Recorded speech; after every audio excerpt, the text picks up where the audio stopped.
Olá, boa noite todo mundo. Como é que vocês estão hoje? Espero que vocês tenham tido um fim de semana muito abençoado, um fim de semana tranquilo, ou um fim de semana bastante agitado, mas que tenha sido produtivo. Espero que estejam bem, né? Independente de onde você está ouvindo a live ou de ah, em que momento da sua vida você está ouvindo a live, o que eu tenho certeza é que Deus está com você e isso é mais do que só uma frase positiva, isso é uma certeza bíblica.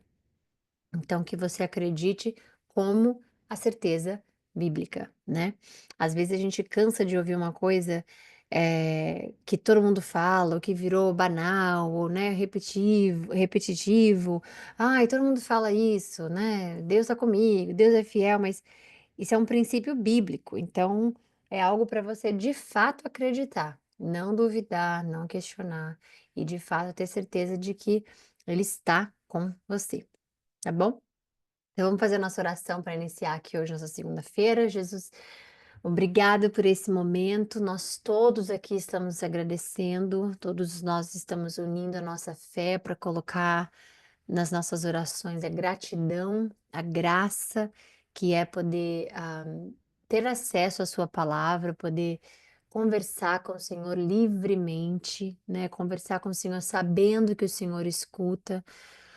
É uma bênção, Jesus, e é um privilégio que nós não temos acesso espiritual ou mental para entender de tudo aquilo que foi feito pelo nosso Deus.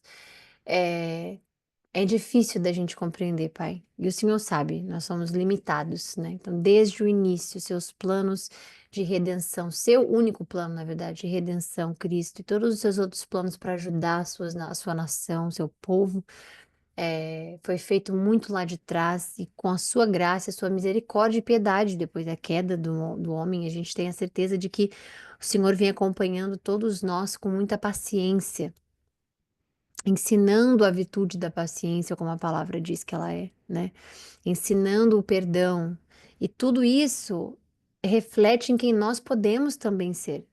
Pessoas que perdoam, pessoas que ajudam o próximo, pessoas que olham para o seu vizinho, né, como um filho de Deus ou uma criação de Deus, pronto para virar filho de Deus, né? E nós agradecemos, porque esse é o momento em que nós nos unimos, colocamos nossa fé, as nossas intenções juntos, nós oramos juntos, Jesus. E é um momento que às vezes é o único momento que alguém está orando durante o dia, ou é o único momento que a pessoa vai orar durante o dia. Então eu peço para que o Senhor sonde o coração de cada um de nós aqui, que o Senhor nos transforme, que o Senhor nos dê essa sede de conversar com o Senhor, de comunicar com o Senhor, de orar, de fazer as orações no qual o nosso relacionamento se fortalece, nosso relacionamento, né? Ele fica alinhado na comunhão e a gente agradece. Que o Senhor possa quebrar todas as dificuldades que nós temos, Pai, de chegar até a Ti de forma mais íntima, mais forte, mais permanente, mais consistente. A gente pede para que, no nome do Senhor, nós tenhamos um relacionamento santo e digno contigo, que a gente aprenda, Pai, todos os dias com a Sua palavra, que nós nos transformemos em tudo aquilo que o Senhor nos lapida e nos ensina, que a leitura da palavra da Bíblia, da palavra que nós estamos fazendo, ela seja para ser aplicada em todos os nossos dias, não somente lida. Então eu peço para que o Senhor me use como canal nesse momento, ponha as palavras corretas nos meus lábios, que o Senhor nos revele aquilo que é necessário ao nosso entendimento, curiosidade, tudo aquilo que vai nos aproximar do Senhor, da sua perfeição. E a gente agradece porque sabemos que estamos protegidos contra os males, mas mesmo assim nós clamamos e pedimos para que o Senhor nos proteja. Nós sabemos que o Senhor tem piedade de nós, mas mesmo assim nós clamamos e pedimos para que o Senhor tenha piedade de nós. Nós sabemos que o Senhor dá ao seu filho tudo do bom e do melhor, mas mesmo assim nós temos que fazer os nossos pedidos e clamor. Então é nessa atitude de fortalecer o nosso testemunho na terra e o nosso relacionamento com o Senhor, é que nós pedimos bênção e proteção espiritual contra todos os altos e baixos, todas as pessoas desconhecidas e conhecidas na nossa vida, que o Senhor seja o foco único, que o Senhor seja o primeiro, depois o restante, Senhor, que nós possamos ter esse relacionamento forte como uma rocha. e que possamos ter diariamente o nosso pão da vida, nosso alimento para o espírito, que é o que nos fortalece, que é o que nos faz estar em pé, crendo, com esperança, com amor, aquilo que nos transforma, aquilo que deixa os nossos traumas e passado para trás e nos faz focar no presente com o Senhor. Nós agradecemos que o Senhor nos use como canal em todos os lugares que nós formos, Pai. Que as pessoas possam ver o Seu nome nas nossas atitudes, em tudo aquilo que nós representamos de Ti. Para a honra e a glória do Seu nome, nós entregamos essa live hoje. Amém. Bom, então vamos lá. A gente vai iniciar aqui com a profecia contra Damasco. A gente teve a profecia ontem, desculpa, sexta-feira contra Moabe, né? E a gente vai falar agora sobre a profecia de Damasco especificamente, né? E o que eu ia dizer? Se tivesse uma forma, quer dizer, tem uma forma da gente ler. eh, Explicando e falando um pouquinho sobre onde seria esses lugares hoje, por exemplo, se a profecia, por exemplo, se cumpriu ou não cumpriu. E isso é uma coisa interessante para a gente poder falar e conversar, porque adiciona mais em vocês, em mim também, obviamente, né? A gente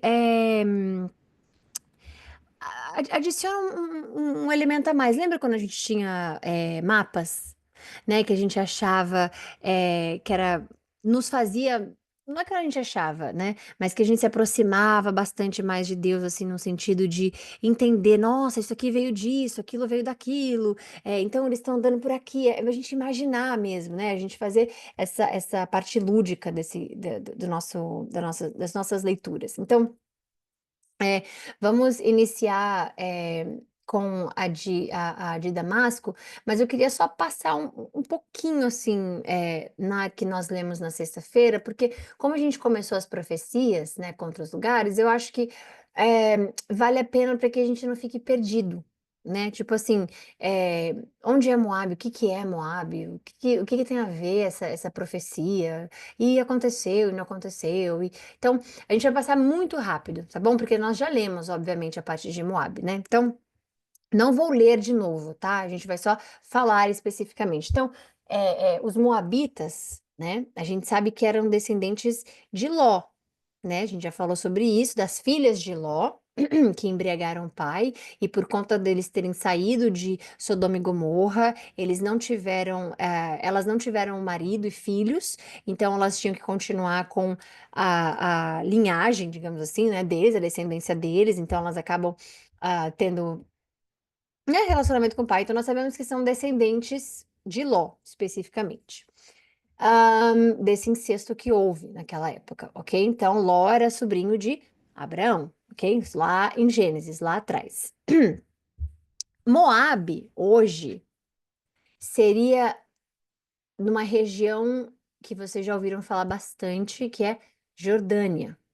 Então, quando você ouvir falar de Jordânia, você vai lembrar de Moabe, os Moabitas, onde é o território, né, no caso. Obviamente que nós já vimos diversas vezes que eles eram basicamente inimigos de Israel, né? Sempre com problemas, e a gente vê lá de trás de onde vem, de como formaram Moabe, de como nasceram os Moabitas, do que aconteceu. Então, tudo isso é enraizado no DNA, e isso na nossa vida também.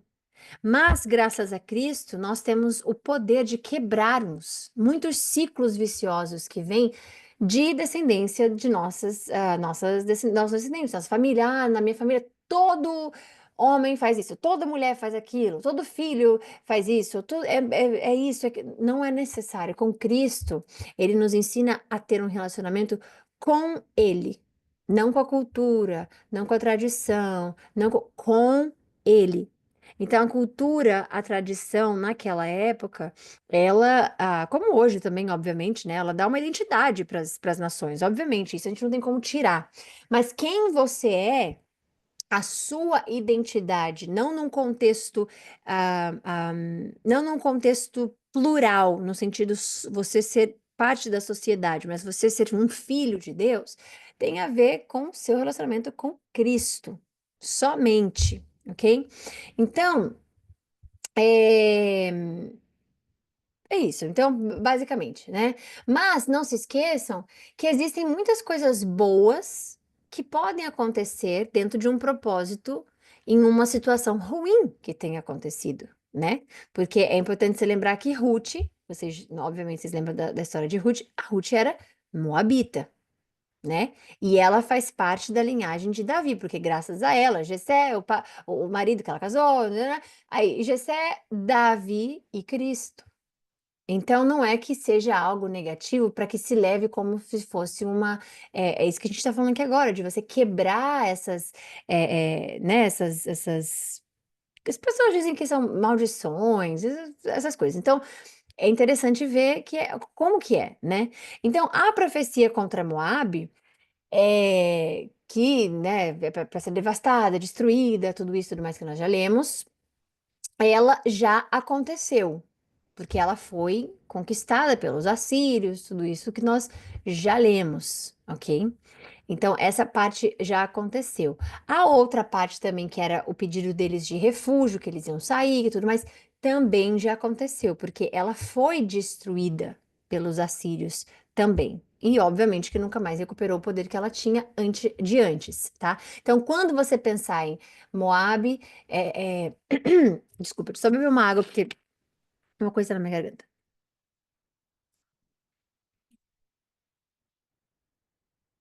Pronto.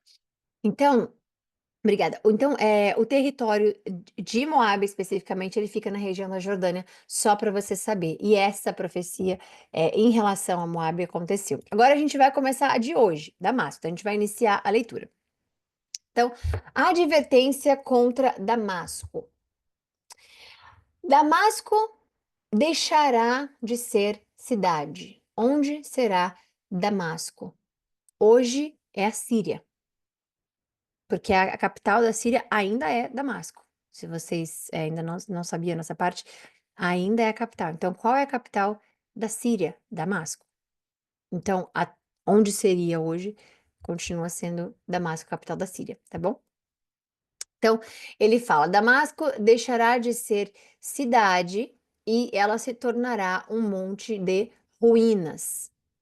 Aí você pergunta, tá, mas a Síria e Damasco não é totalmente destruído, né? Não é, como assim? Deus está dizendo que a profecia não se cumpriu totalmente ainda, porque ela não foi totalmente destruída, ok? Então ainda pode ser apontado como algo que vai acontecer com a Síria, ok?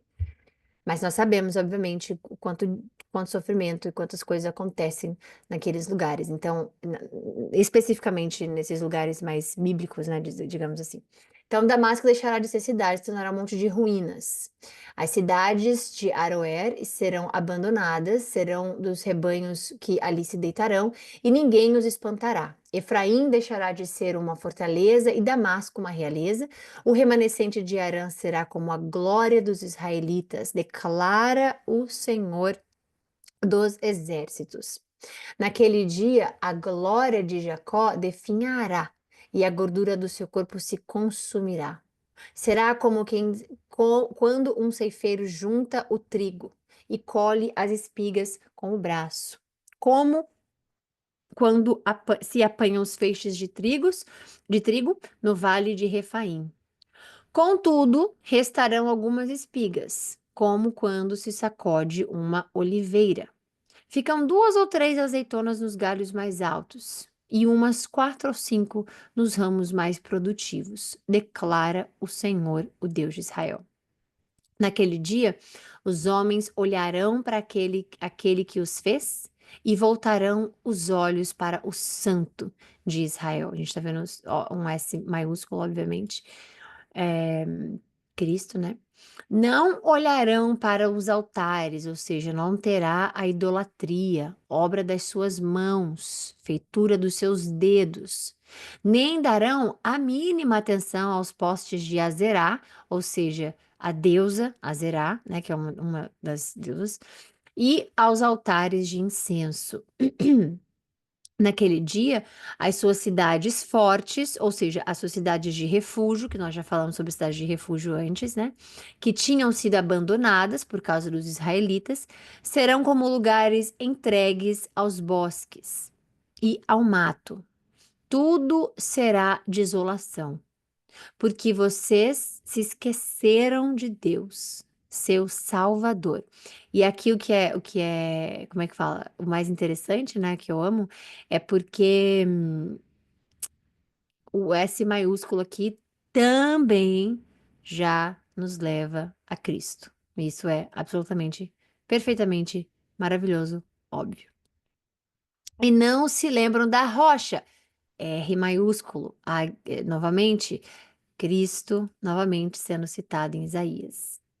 Não se lembraram da rocha da fortaleza de vocês. Por isso, embora vocês cultivem as melhores plantas, plantem videiras importadas, embora as façam crescer no dia em que as semearem e as façam florescer de manhã, ou seja, o ambiente é propício, é bom, não haverá colheita no dia da doença e da dor incurável. Ai do rugido dos grandes povos que rugem como rugem os mares e do tumulto das nações, que é como um tumulto das águas poderosas. Embora os povos rujam como ondas encapeladas, fugirão para longe quando ele os repreender, carregados pelo vento, como palha nas colinas, como um redemoinho antes da tempestade. Ao cair da tarde, pavor repentino. Antes do amanhecer, já se foram. Esta é uma porção dos que nos saqueiam. Esta é a parte que caberá aos que nos roubam. Então, tá aí. Agora a gente vai falar sobre a profecia de Cuxi. Cuxi é a localização seria Etiópia e Sudão, mas modernos, né, de agora. Já houve debates sobre em relação a ser especificamente Etiópia, mas eu acho que isso está mais do que já explicado e comprovado, né? E essa profecia contra Cuxi, que a gente vai ler agora, que seria Etiópia e Sudão, é, a gente vai ver o que que Deus vai falar. Vamos ver. Ai da terra do zumbido de insetos ou gafanhotos, que manda emissários pelo mar em barcos de papiro sobre as águas. Vão ágeis mensageiros a um povo alto e de pele macia, a um povo temido pelos que estão perto e pelos que estão longe, uma nação agressiva e de fala estranha, cuja terra é dividida por rios. Todos vocês, habitantes do mundo, vocês que vivem na terra, quando a bandeira for erguida sobre os montes, vocês a verão. Quando soar a trombeta, vocês a ouvirão.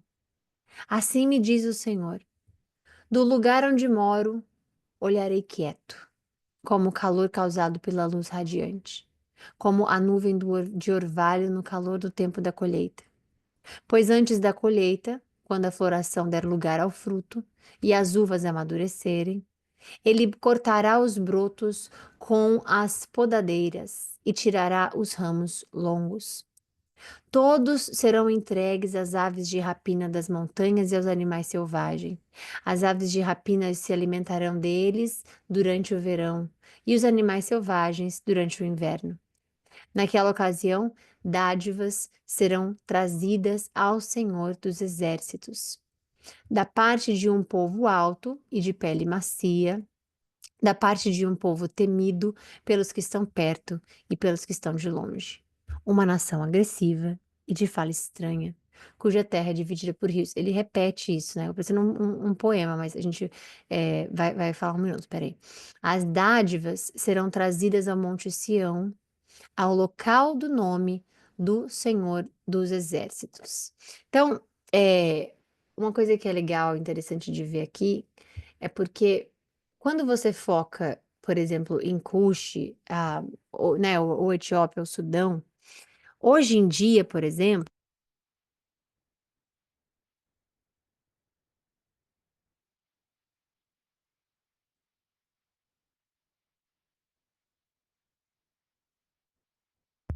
ai, gente, desculpa, meu microfone mutou, eu fiquei falando.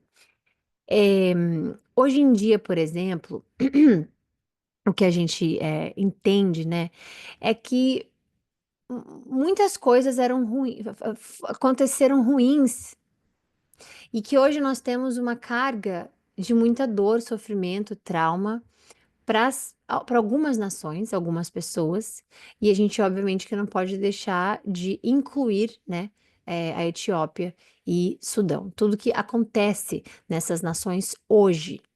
E quanto que a gente consegue ver na palavra? Olha que interessante, porque olha o que, que Deus fala sobre eles. Porque hoje você vê, existem muitas ações, né, de organizações não governamentais para ajudar a Etiópia. Existe muito.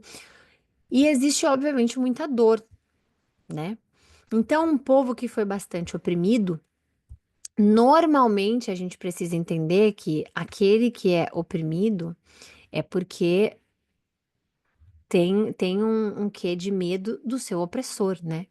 Então é como se o opressor tivesse medo daquela população e ele oprimisse. E aí, por conta disso, obviamente, nós temos aí todo um histórico terrível em relação, né, à Etiópia, em relação ao Sudão, em relação a países, a continentes, se a gente for falar da África, tantos lugares na qual muita dor e sofrimento no passado vem.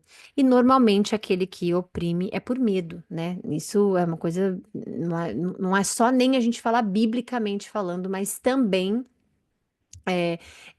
psicologicamente falando, né? Então, o que é bastante interessante, né?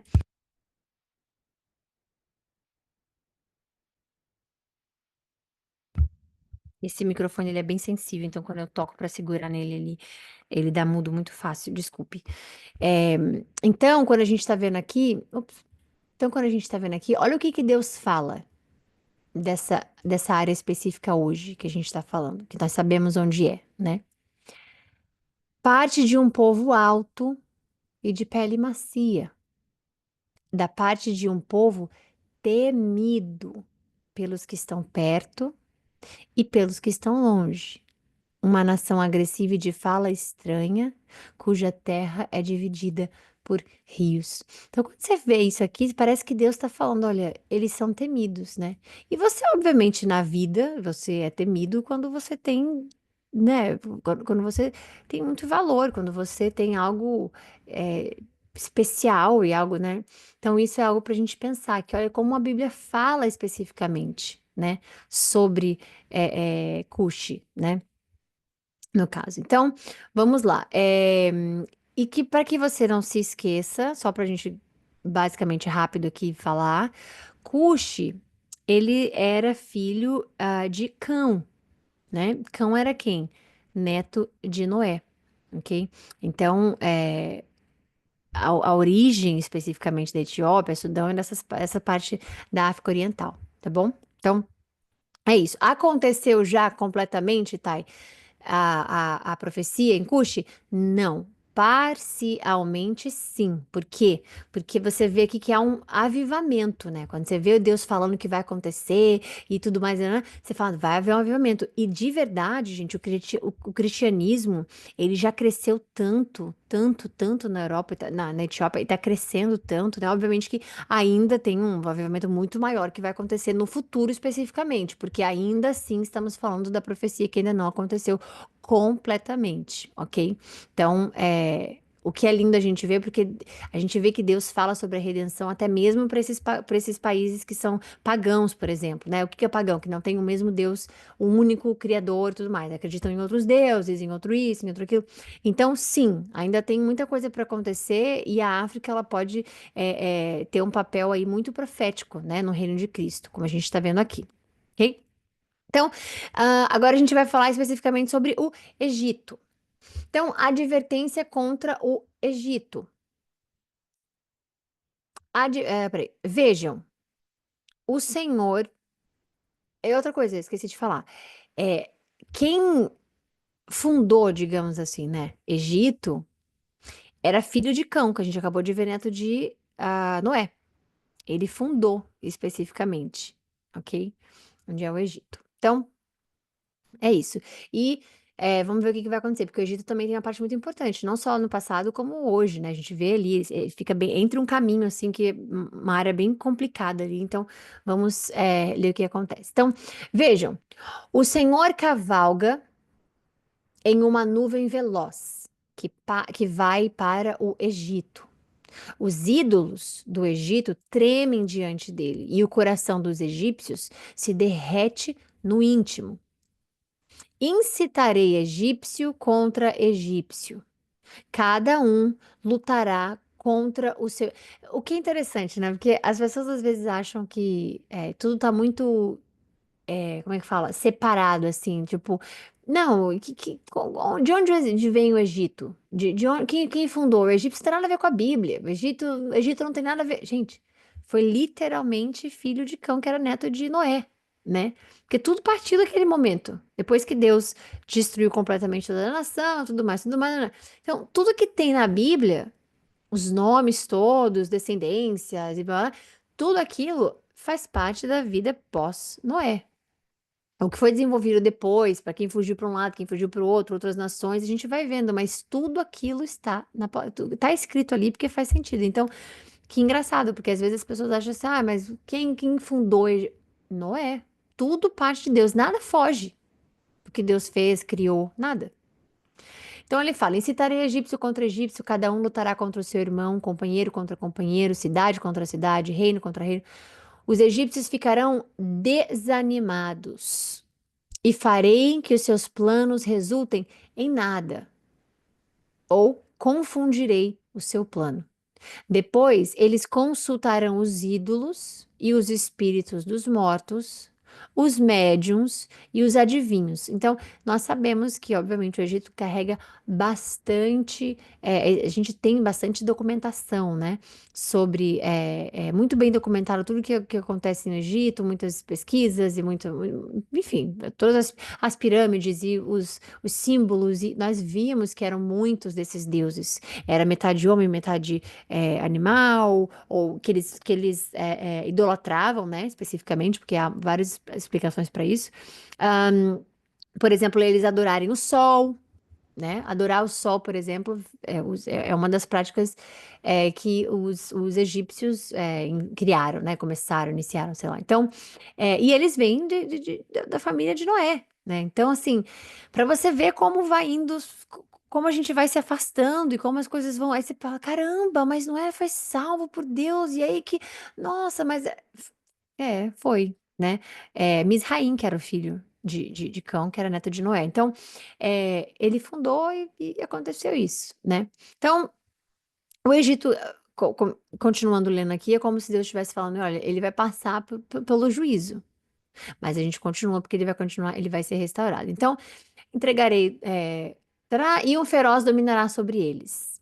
Declara o soberano, o Senhor dos exércitos. As águas do mar vão secar, o leito do rio ficará completamente seco, os canais terão mau cheiro e os riachos do Egito vão diminuir até secar.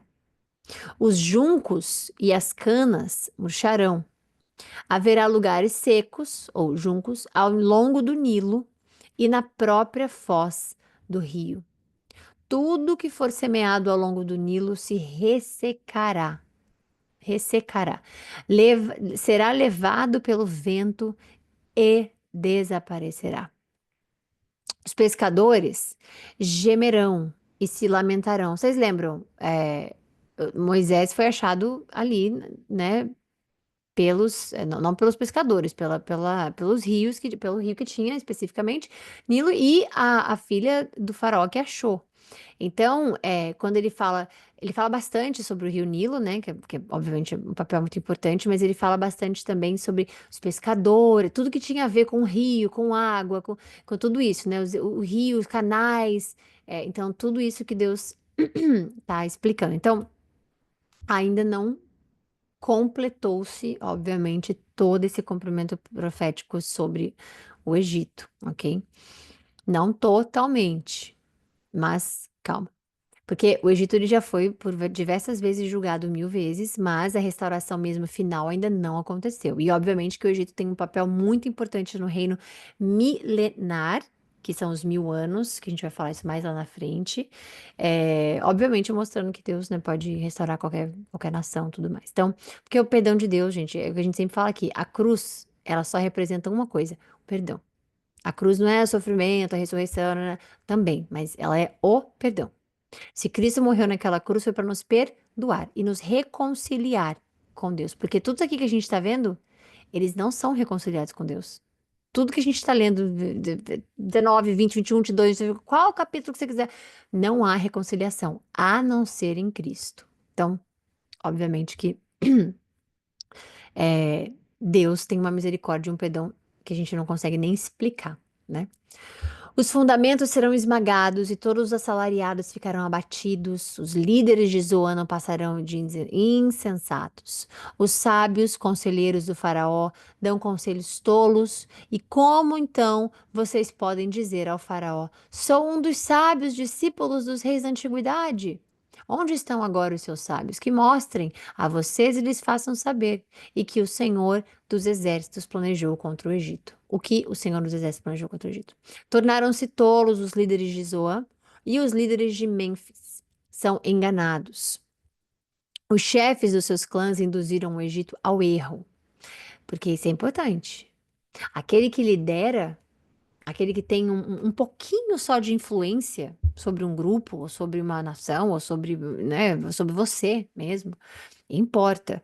Então, as pessoas que estão ao seu redor, elas são capazes de destruir ou de construir com você na sua vida, né? Tem pessoas que vão destruir a saúde mental de outras. Tem pessoas que vão destruir planos, negócios juntos, qualquer coisa. Então, é importante saber que, olha aqui, ó, os chefes dos seus clãs induziram o Egito ao erro. E quantos de nós aqui somos induzidos ao erro? Não nosso mesmo, nosso mesmo, né? Porque às vezes nós com a natureza humana, mas o Espírito Santo vai lá e puxa a gente de volta.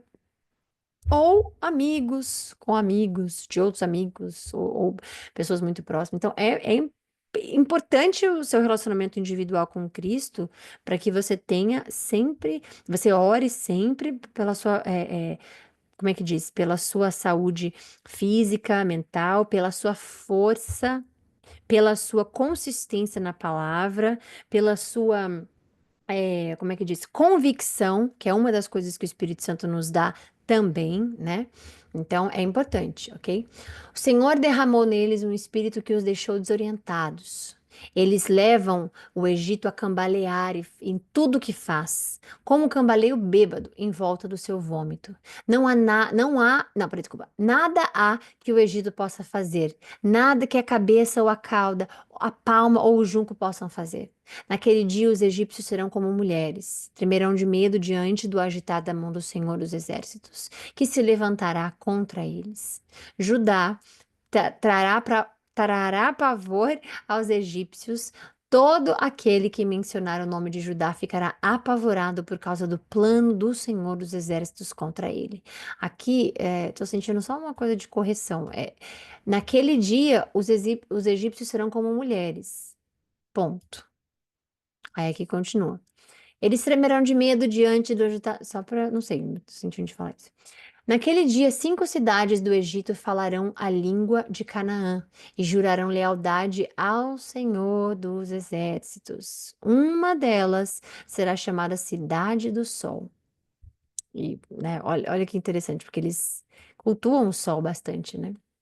Naquele dia haverá um altar dedicado ao Senhor no centro do Egito e em sua fronteira um monumento ao Senhor. Serão um sinal e um testemunho para o Senhor dos Exércitos na cidade do Egito. Quando eles clamarem ao Senhor por causa dos seus opressores, eles lhes enviará um Salvador e defensor que os libertará. Assim, o Senhor se dará a conhecer aos egípcios. Naquele dia, eles saberão quem é o Senhor. Mas tá, eles não sabem quem é o Senhor. Quando ele fala conhecer, se dará a conhecer, é a mesma coisa que funciona porque Deus não é imprevisível. Ele funciona da mesma forma, ele não muda. Então, isso é uma coisa linda de Deus, porque ele nos deixa para a gente aprender. Então, aqui, se dará a conhecer é muitas das pessoas, todas as pessoas que vocês vêm rejeitando ou não gostando de ouvir, de falar de Cristo ou de Deus, ou, né, estão com os olhos tampados, porque o coração é um coração de pedra que se fecha para Deus. Então, quando Deus se faz conhecido, a palavra fala disso de algumas vezes, Deus ele se apresenta àquela pessoa. Então, por exemplo, o fato da gente não levar como algo normal ou banal, da gente conhecer Cristo, a gente conhecer Deus, é perigoso. A gente não levar é o que a gente precisa sempre agradecer a Deus. Por isso que nós temos que orar sempre agradecendo a Deus pelo privilégio. Porque ele se apresenta àqueles, ele escolhe aqueles. Então, se você tem hoje, Cristo em seu coração. Você foi escolhido. Seus olhos foram destampados. Ai, mas eu fiquei tantos anos, eu me arrependo, porque seus olhos foram destampados no dia em que Deus escolheu para os seus olhos serem destampados. Seu ouvido para a palavra de Deus, a mesma coisa. Ai, é tão chato, Bíblia. Ou então, ai, nossa, lê a Bíblia inteira, muito longo. Ou então, não entendo nada que esse líder espiritual está falando, né? De igreja especificamente. Ai, não consigo. Até o momento em que Deus te escolhe. E aí todas as vendas saem de você, e aí a verdade te liberta, que é o que Cristo fala sobre a verdade libertar. Então, ele se faz conhecer. E Cristo fala sobre isso. Cristo faz uma oração muito linda no Novo Testamento. Ele fala: aqueles que o Senhor me deu. E ele fala que tem a ver, obviamente, com os israelitas também, mas Cristo fala sobre aqueles que foram escolhidos para serem apresentados a Ele. Então, ele se faz conhecer. E você foi escolhido para que Cristo, para que Deus, obviamente, Cristo no Testamento, né? A gente está falando, mas lendo aqui, mas entendendo isso aqui, que você foi escolhido para que Deus se apresentasse a você. Ele falou, independente do seu nome agora, Fulano. Vou me apresentar a essa pessoa. Ciclano, vou me apresentar a essa pessoa. Ai, tá, mas e aqueles que não foram apresentados ainda? Exato, você tem o privilégio de ter sido apresentado a Deus. De Deus ter se apresentado a você, desculpe. De Deus ter se apresentado a você. E Ele pode, se você se abre a isso, ter um relacionamento com Ele, se aproximar, ter comunhão com Ele, Ele pode te usar para que aqueles que Ele não se apresentou sejam apresentados. Porque, por exemplo, você fala, mas por que ele não se apresentou para todo mundo? Porque ele é apresentado para todo mundo, só para você querer. Mas muitos estão com as vendas, com os olhos fechados. Muitos vão dizer, não, não acredito, não, em coisa sobrenatural. Até você, que é melhor amigo daquela pessoa, dizer, você não quer conhecer um dia a igreja que eu vou? Então, sei lá, não quer um dia assistir uma live, não quer assistir um dia que eu leia com você uma coisa aqui? E você vai ser usado para aquele propósito. Então Deus sabe de tudo. Não pode, Deus podia fazer todo mundo se apresentar a ele. Para quê? Para virarem as costas? Porque olha aí o que está acontecendo. Ele era apresentado para as pessoas. Não só para os israelitas, mas para vários. E mandava profeta atrás de profeta, mensagem após mensagem, e nada acontecia. Então, por que que a paciência de Cristo, de Deus é maravilhosa? Porque até que o último ser humano escute sobre a palavra de Deus, e ainda tem lugares que é remoto, que não tem a Bíblia, que não tem a palavra de Deus, até que o último seja, Cristo não volta. Porque Deus é tão bom que ele vai dar oportunidade para todo mundo. Porque ele fala: todos os ouvidos, todos os joelhos, todos conhecerão, todos verão, todos, mundo inteiro. E todos vão é, é, é, prestar contas, culto a Deus, todos vão amar Deus. Isso mais lá na frente, depois, isso aí bem depois de Cristo voltar e tudo mais. Então, Deus, gente, é um privilégio que ele nos mostra que a gente tem. E às vezes você fala, mas eu tenho, sei lá, um primo. Tenho um primo que não crê em Deus, tem uma vida, né? Mas Deus botou esse primo na sua família. E você acredita. Então Deus não vai forçar ele com sobrenatural, ele vai fazer você, que é próximo do seu primo, falar sobre Jesus, falar sobre Deus. Por isso que nós temos uma missão. Se as pessoas acham que nós não temos propósito só porque o propósito que tem na cabeça de uns é ser famoso, ou ter dinheiro, esse é um propósito, ou ser rico, ou o propósito é só ter uma vida ótima, tá errado. Tá bem errado. O propósito de Deus conosco, todos temos o mesmo. É errado quando um líder espiritual se acha melhor ou acima de qualquer outro cristão, porque todos nós cristãos temos o mesmo propósito: levar a palavra de Deus a todos aqueles que não a conhecem. E não é de não conhecer de só, mas eles já ouviram falar de Deus e Jesus, não é possível. Não. É de conhecer a verdade e ser libertado. Então, se você acha que você ainda não sabe qual é o seu propósito, tá aí um deles. Um deles. Porque Deus vai te usar de diversas formas e para várias coisas. O Senhor ferirá os egípcios, ele os ferirá e os curará. Eles se voltarão para o Senhor, e ele responderá às suas súplicas e os curará. Naquele dia haverá uma estrada do Egito para a Síria. A Síria, não é a Síria somente, como a gente estava falando, a Síria. Os assírios irão para o Egito, e os egípcios irão para a Síria. Os egípcios e os assírios adorarão juntos. Naquele dia, Israel será o terceiro, com o Egito e a Assíria. Ou seja, será um mediador, uma bênção no meio da terra. Olha que coisa louca você ler uma coisa dessa, que o Egito e a Síria serão uma bênção no meio da terra para o Senhor. O Senhor dos exércitos os abençoará, dizendo: Benditos sejam o Egito, o meu povo, a Assíria, obra das minhas mãos, e Israel, a minha herança. Olha que coisa mais linda que Deus fala, gente. E outra, para a gente também, só para finalizar, que a gente já finalizou, é, a gente está vendo que tem uma reconciliação aí entre eles.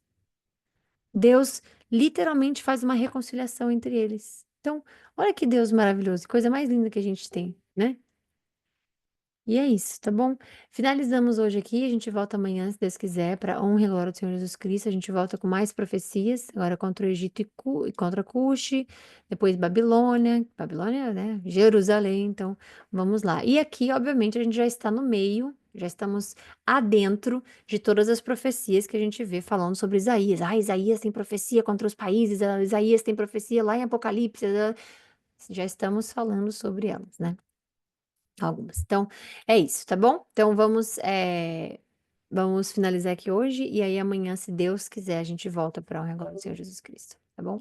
Fiquem com Deus, um beijo e até amanhã, gente, se Deus quiser. Bom descanso para vocês.